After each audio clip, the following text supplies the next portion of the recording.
One of Roald Dahl's early and well-beloved successes was Charlie and the Chocolate Factory, a story about a boy, a mad genius candy maker, and a chocolate factory so wondrous that it defied imagination.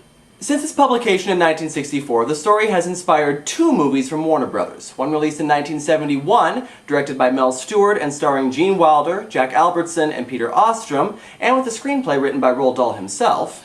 And the other released more recently in 2005, directed by Tim Burton, and starring Johnny Depp and Freddie Highmore.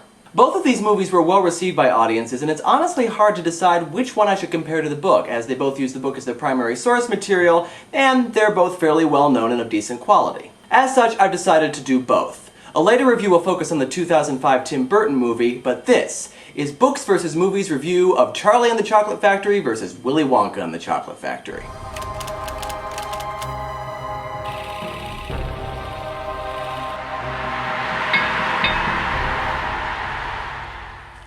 As always, we'll start by looking at our main character, in this case, Charlie Bucket. Charlie is the good kid in this story. He's the one who inherits Wonka's factory at the end because he was deemed the best of the 5 golden ticket winners. However, it's apparent that both book and movie have very different definitions of what it means to be good. Despite being poor and starving, the Charlie of the book never complains and in fact does everything he can to make the situation more bearable for himself and for his family. Really, the only time in the story when he thinks of himself is when he finds the dollar in the street and decides that he's going to use part of it to buy a chocolate bar that he'll finally be able to eat all for himself. Movie Charlie's a little different. First of all, this Charlie actually has a job. In the movie, the father has died, and so both he and his mother have to work in order to support the family. So he doesn't just try to make things more bearable, he actively tries to make things better. When he gets paid for the first time, he buys a loaf of bread, so that his family can enjoy a banquet as opposed to the cabbage soup that they're used to. He also offers to pay for his grandfather's tobacco. It was a different time. So he's a lot more active in the movie, but he doesn't quite follow Roald Dahl's original definition of good. Excuse me? Well, think about it, Matt. Why did Charlie originally win the factory? By not getting into trouble like the other kids. Exactly. By not doing anything. And that's the main problem with the Charlie of the book. He doesn't do anything. Charlie in the book is considered good because he's the only one left at the end. He stayed quiet and didn't touch through the whole tour and therefore is considered worthy as the next owner of the factory. And what's wrong with that message?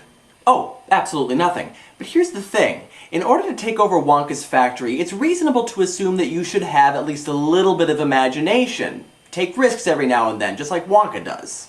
Charlie in the book isn't that guy by any stretch of the imagination. Roald Dahl is really good at creating these protagonists who are the epitome of good little boys and girls who never get into any trouble. The only problem with that is they're also not very interesting.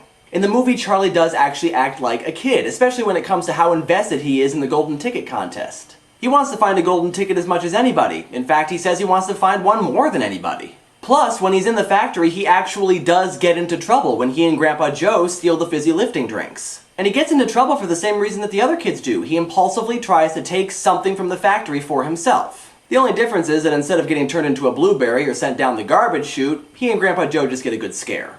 Though, of course, Wonka does yell at them for it at the end. Okay, so what distinguishes Charlie in the movie as the good kid? The Slugworth subplot. Unlike the book, the movie actually has something of an antagonist in the character of Slugworth, mentioned in the book but not actually seen, who tries to tempt the 5 kids into getting him an everlasting gobstopper so he can discover the formula and copy and hopefully ruin Wonka. The kids all take an everlasting gobstopper, but Charlie is the only one to return it, despite the fact that Wonka just took away his prize. This illustrates a quality in Charlie that is greater than just staying out of trouble. Honesty and integrity. Okay, that's 2 qualities, but whatever. The movie recognizes that Charlie is a kid, and kids sometimes get into trouble. But the reason why Charlie is the good kid in this movie is because he has the integrity to do what he believes is right, despite the fact that he has no earthly reason to do so. Not only does his family desperately need the money that Slugworth is offering, but Wonka has given him absolutely no reason to return the gobstopper at the end of the movie. Which is a much deeper level of good than just keeping your hands to yourself.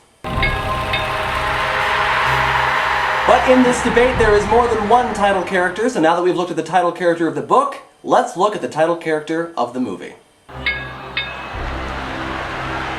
Now, in both versions, we're introduced to Wonka late in the story, even though we hear about him from almost the very beginning.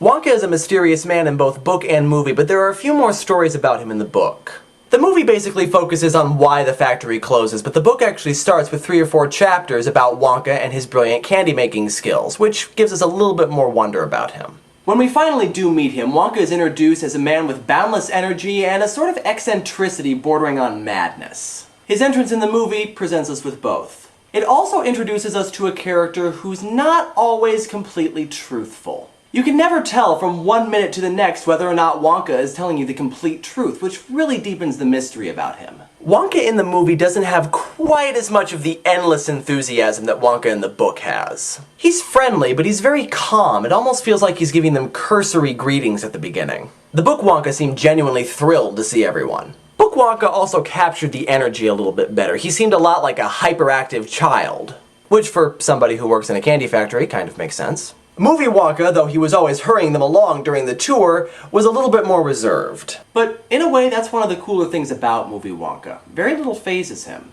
Book Wonka panicked a lot. Every time it looked like one of the kids was about to get into trouble, he would always shout at them to come back. Movie Wonka was always very calm and resigned, almost as if he knew that no matter what he said, they were going to get into trouble anyway. Stop, don't come back. The only time he really panics is when Augustus is drinking from his chocolate river and then falls in. And even then he's more worried about the chocolate than he is about Augustus. And once it becomes clear that nothing can be done to save his chocolate, he just kind of sits back and enjoys the show. The suspense is terrible. He's gonna go this time. I hope it'll last. It's not boredom or lack of energy, it's almost like he's saying, well, that's another kid gone. Let's see what happens now. I really like this version of Wonka because it's like he knew going in that this sort of thing was going to happen. Also, I definitely think that the movie captures his eccentricities really well by having him speak random different languages, quote poetry, and break into song for no particular reason. If there's one thing that Gene knows how to do, it's play the quiet madman. And yet, there is no doubt that Wonka is brilliant. On this score, I will say that the book shows a lot more evidence of Wonka's brilliance, both with the stories and also with the factory itself. But Wonka's self-confidence and cool demeanor in the movie make it seem as though he has everything planned out. Plus, the Slugworth test at the end is a much better way of determining who is worthy to run his factory, as opposed to who I like the best. And this Wonka really does seem more like a real person, especially at the end, both when he blows up at Charlie, seeming every bit as much of a shrewd businessman as anyone else in the business, and also when he's asking Charlie to run his factory, being very sincere in his desire to essentially make Charlie his heir. Where Book Wonka still had kind of a cartoonish quality about him. Also, Movie Wonka is a lot more likable. Even when horrible things are happening for which he is responsible, you can't help but like the guy. He's a little more relatable that way, and yet he still maintains his mystery. So, once again, movie gets the point.